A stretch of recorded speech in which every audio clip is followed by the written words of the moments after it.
major move by North Korea overnight.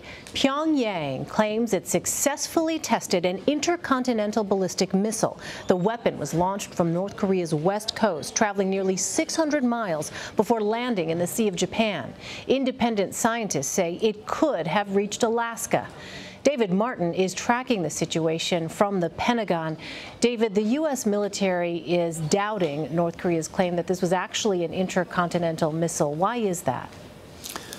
Well, I would say the more accurate word is investigating, because there are a number of facts here that suggest that this missile may have had some measure of intercontinental range. Last night, the Pentagon called this an intermediate range missile, and that is a missile that is not long enough, does not have a great enough range to reach the United States.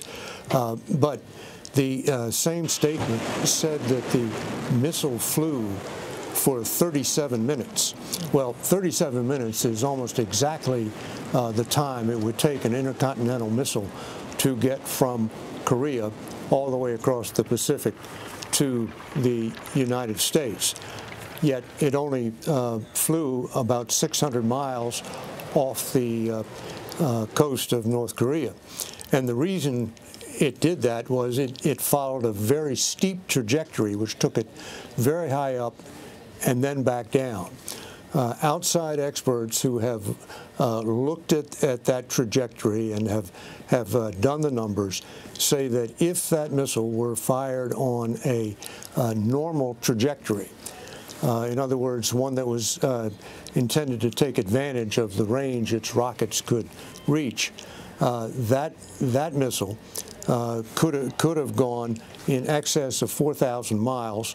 That would be enough to reach Alaska, although not the lower 48 United States and not the islands of the Hawaiian island chain.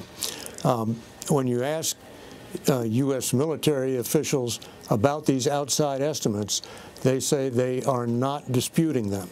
So we have right now a gap between what these very credible outside experts are saying and what the Pentagon is saying. But the Pentagon's information is now some 12 hours old, and analysts have had 12 more hours now to work on all the data that was collected from that test, and we may well hear a different assessment of that missile later in the day from the Pentagon.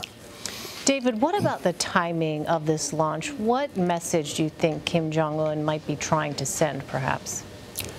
Well, analysts had been expecting a test here sometime over the past 4 or 5 days. First, you had the visit of the South Korean president to the United States, his meeting with President Trump, and now that visit has been followed by the 4th of July, the Great American Independence Day, and both those would have been perfect propaganda occasions to test a new missile.